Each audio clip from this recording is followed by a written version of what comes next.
बोलो जयकारा बोल मेरे श्री गुरु महाराज की जय।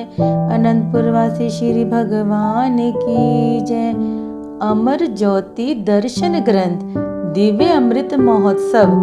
हृदय सम्राट महाराजा धीराज श्री सद्गुरुदाता दयाल जी श्री अनंतपुर में कृपा फरमाते, हर पर्व में प्रेमी गुरुमुखों को सरसाते, पावन प्रवचनामृत फरमाकर मनुष्य जन्म का उद्देश्य समझाते।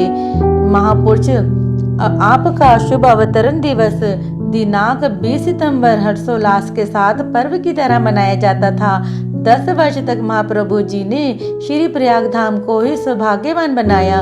श्री अनंतपुर के गुरुमुख प्रेमियों के हृदय में इस स्वर्णिम अवसर को पाने की तीव्र लालसा थी। यहाँ के प्रबंधकों द्वारा श्री चरणों में विहल पुकार की विनय को पहुंचाया गया। उस समय आपने फरमाया कि पहले तो इस ओर ध्यान नहीं दिया था, अब 1 वर्ष श्री अनंतपुर में कीर्तार्थ किया जाएगा और 1 वर्ष प्रयागधाम या अन्य जहाँ भी समय मिलेगा वहीं यह सुअवसर दिया जाएगा। श्री अनंतपुर में गुरुमुख प्रेमियों के विनय को स्वीकार होने पर अंतर मन में अनुपम असीमित दिव्य आनंद को अनुभव किया। प्राण धन करुणायन महाप्रभु जी के मनोहर श्री दर्शन पाकर श्री अनंतपुर की धरती का कण कण खुशियों के तराने सुनाने लगा। उद्यानों में मयूरों का नृत्य एवं मधुर आवाज स्वयं में ही आकर्षित कर लुभाने लगा।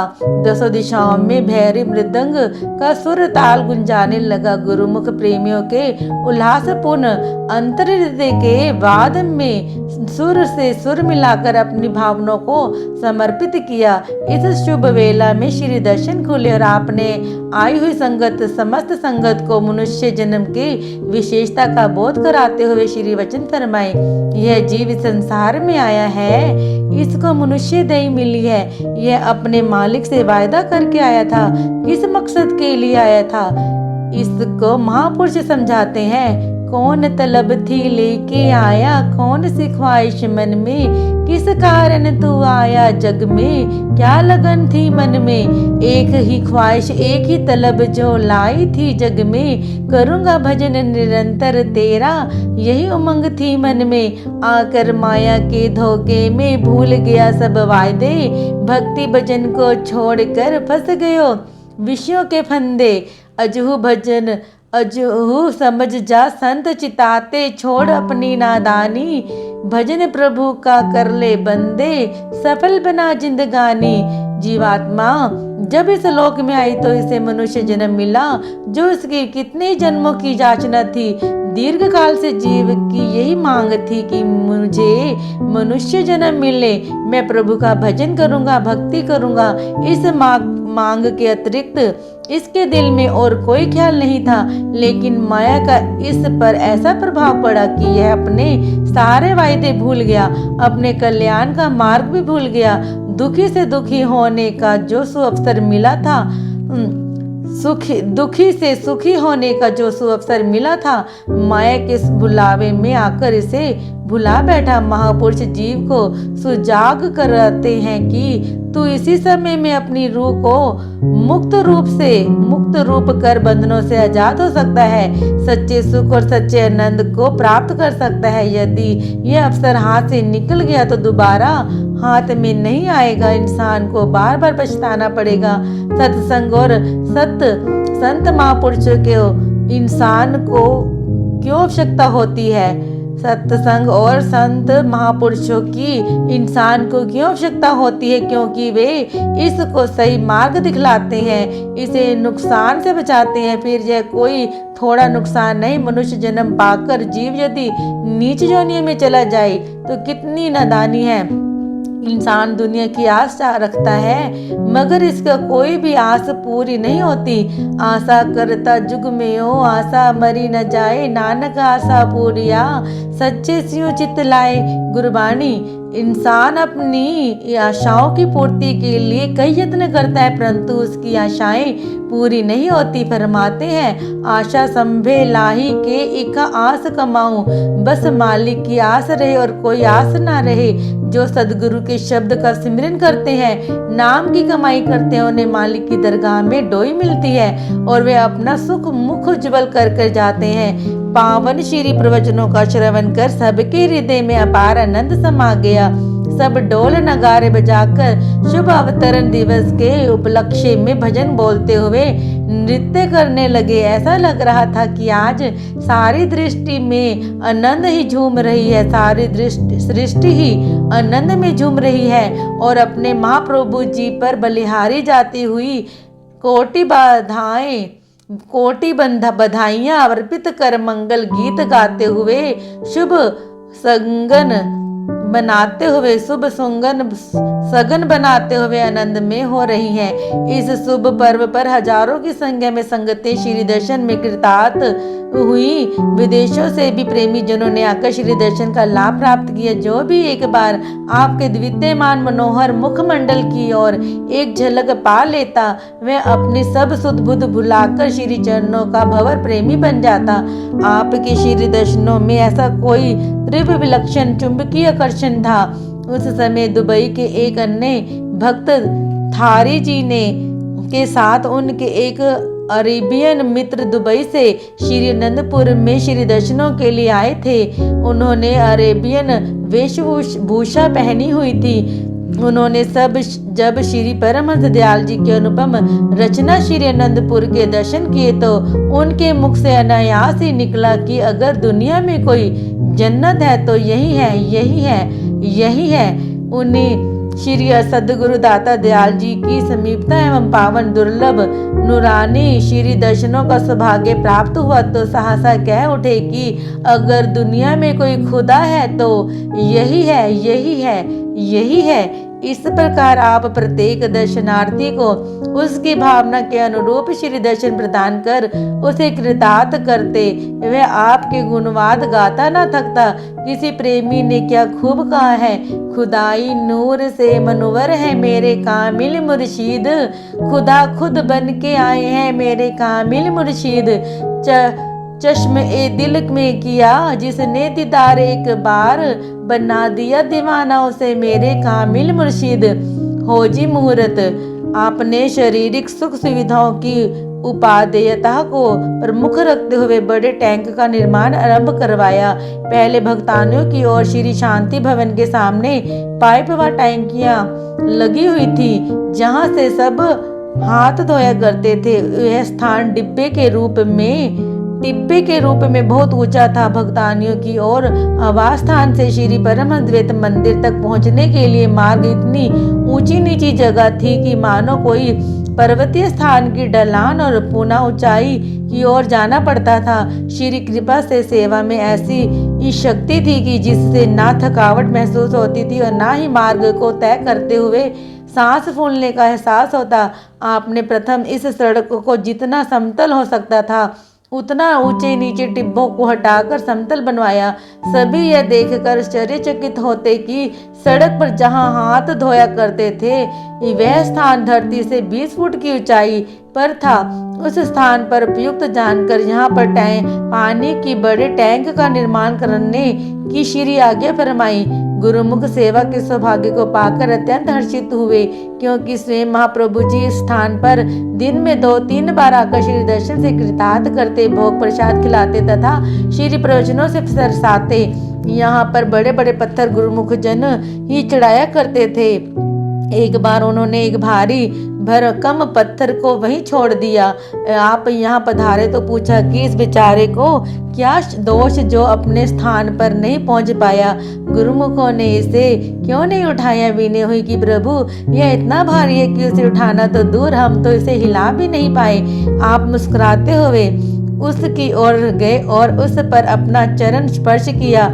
गुरुमुखों को बुलाकर कहा कि इस पत्थर को उठाकर इसे अपने ठिकाने पर पहुंचाओ। श्री आज्ञा पाकर गुरुमुख सेवकों ने जैसे ही उसे उठाया ऐसा लगा जैसे वह कागज से भी हल्का हो गया हो। जयकारा बुलाते हुए उन्होंने उसे ऊपर चढ़ा दिया। आपने सब गुरुमुखों को श्री चरणों में बिठाकर फरमाया, गुरुमुखों की निष्काम सेवा और अन्य अनुराग ही परमात्मा निर्माण कार्य का पूरक है। सेवक की निष्काम सेवा से ही स्वामी की कृपा तथा भक्ति की शक्ति मिलती है। इस शक्ति से ही सेवक मनोवांछित भावना को पूर्ण कर सदा रूहानी संपदा से माला माल होते हैं। पास में खड़े हुए महात्मा योग सत्यानंद जी ने विनय की कि प्रभु, आज तो त्रेता का यह दृश्य सम्मुख प्रदर्शित हुआ है। जब समुद्र में पुल बनाया जा रहा था और पत्थर लुढ़क लुढ़क कर पुल में लगने के लिए पहुंच रहे थे, उन पत्थरों को भी ये अभिलाषा थी कि कहीं हम पर एक और रहकर श्री राम भगवान के स्पर्श से वंचित न रह जाएं। समुद्र की कुछ दूरी पर एक शिला को अपने कर कमल लगाते हुए उन्होंने हनुमान जी से कहा कि पहले इस पर राम नाम अंकित करो। सचमुच उस भारी भरकम शिला को वानरों ने जैसे ही धकेला, शीघ्र ही नल नील ने उसे पुल पर जोड़ दिया। चर अपनी मुख भाषा में विनय सुनाते हैं और सर्व अंतर्यामी प्रभु का सानिध्य पाते हैं। आज भी हमने वही नजारा अपने गुरु सम्मुख एक और पड़े हुए पत्थर को श्री चरणों का स्पर्श पाकर ठिकाने पर पहुंचने को देखा। महाप्रभु जी ने सबको मंद मंद मुस्कुराते हुए आशीर्वाद दिया और फरमाया, महापुरुष जड़ व चेतन दोनों का उद्धार करने के लिए प्रकट होते हैं। इसीलिए निर्माण कार्य के बृहस्थ भंडार में इस बड़े टैंक ने भी अपना स्थान बनाया। इसका मुहूर्त कर श्री प्रवचन फरमाए, गुरुमुखो विचार करो और गौर से देखोगे। संसारी मनुष्य हर समय इंद्रियों के सुख भोगों को पाने के लिए प्रयत्न कर रहा है। वह चाहता है कि उसे मानसिक शांति मिले, रूहानी सुख कहाँ मिल सकता है। श्री आनंदपुर के स्थायी सेवकों को इतना रूहानी सुख मिलता है कि शारीरिक सुखों की ओर उनका ध्यान ही नहीं जाता।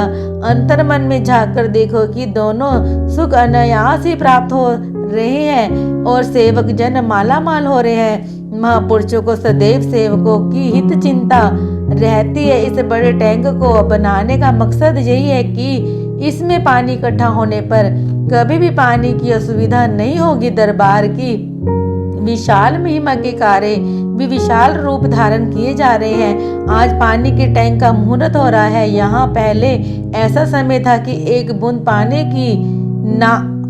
की ना मिलती थी। पीने के लिए बाहर से पानी मंगवाया जाता था।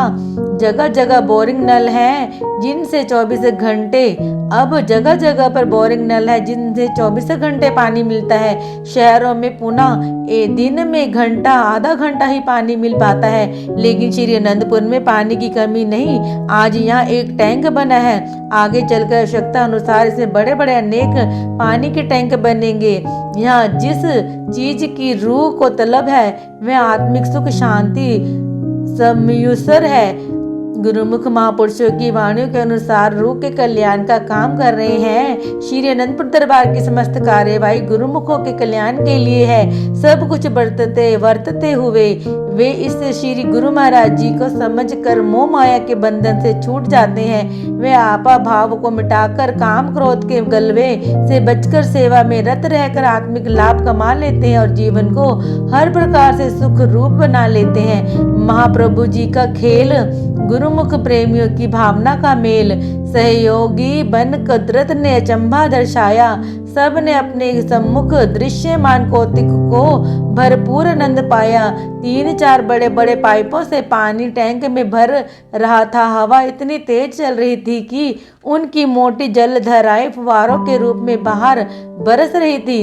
गुरुमुखों के दिल में एक चाह उठी कि महाप्रभु जी कर कमलों से पाइप थाम कर आज श्री तृतीय पातशाह जी के श्री आनंद सर के प्रथम श्री दर्शन की लीला दोहरा दे। सर्वतः घट घट के ज्ञाता श्री प्रभु जी ने टैंक के ऊपर की ओर निहारा और मुस्कुराते हुए सब की ओर कृपा दृष्टि की। उसी समय चारों बड़े पाइप दीवार के ऊपर से ऐसे सरके की नीचे से की मुंडेर पर आकर स्थिर हो गए। अब इतने मोटे पाइप को जलधारा एकदम सब पर पड़ने लगी तो आंखें चौंधिया गई। कुदरत भी महापुरुषों की चेरी बनकर सेवा का सौभाग्य पाने से नहीं चूकती। सबने श्री दर्शन के ऐसे स्वर्णिम अवसर को पाकर अपने को धन्य बनाया। शिमला पहाड़ी श्री सद्गुरुदेव महाराज जी श्री तृतीय पातशाह जी ने टीलों से भरी हुई धरती को समतल करवाते हुए एक ऊंचे स्थान को समतल न करवाने की मौज प्रकट की। उस स्थान को नीचे से लेकर ऊपर तक नींव को पत्थरों से भरकर ऊपर के स्थान को समतल बनाया। आसपास की जगह पहाड़ियों की तरह बनवाई। यहाँ पर गुरुमुखों की सेवा, सत्संग तथा श्री प्रवचनामृत का अलभ्य लाभ प्रदान किया। इसे शिमला पहाड़ी के नाम से सुशोभित किया। यहाँ पर कुछ पेड़ पौधे लगवाए जिससे दर्शनार्थी संगति स्थान पर पहुंचकर ठंडक तथा शीतल हवाओं का आनंद ले।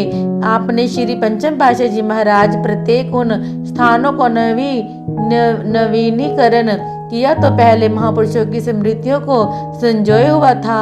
आपने ढलान नुमा सड़क को पक्का करवाया, दोनों ओर सुंदर जंगलों का लगवाया ताकि कोई भी इस साइड से चलता हुआ असावधान होकर नीचे न गिरने पाए। ऊपर की दर्शनार्थी प्रकटों के लिए कमरे व बरामदे बनवाए। पहाड़ी नुमा स्थान को रंग बिरंगे फूलों से सुसज्जित करवाया। यहाँ तितलियां और भंवरे गुंजार करते भरते हुए मन भावन संगीत से आकर्षित करते हैं। एक और तालाब बनवाया जिसमें भांति भांति के कमल पुष्प अपनी ही शोभा निखारते हैं। ऐसी ठंडी समीर और सुगंधित वायु के झोंकों ने वातावरण को अद्वितीय बना दिया। आप श्री आनंदपुर के स्थायी निवासियों को साथ ले जाकर यहाँ उन्मुक्त वायुमंडल में सैर करने का आदेश देते। आप स्वयं मंदमंद मुस्कुराते हुए सबको आशीर्वाद देते, पास बुलाकर प्रसाद खिलाते, प्रवचनामृत शर्माते। आपकी समीपता पाकर सेवक जन अति हर्षित हो आत्मिक सुख की अनुभूति करते। महापुरुष जी की अपार कृपा का गुणगान करते हुए आत्मविभोर हो जाते। पर्वों पर दर्शनार्थी संगतें यहाँ पहुंचकर अनूठी रचना का एहसास पाकर गुरु महिमा का गुणवाद करते हुए स्मृतियों को संजोए, जीवन को सरसाती और मानसिक शांति के विशेष उपहार को पाकर गुरु महिमा के गुण गाती। बोलो जयकारा बोल मेरे श्री गुरु महाराज की जय। आनंदपुर वासी श्री भगवान की जय। अगर आपको हमारी वीडियोस देखना पसंद है और आप हमारे चैनल से जुड़े रहना चाहते हैं तो प्लीज़ वीडियो को लाइक, शेयर और चैनल को सब्सक्राइब कर दीजिए।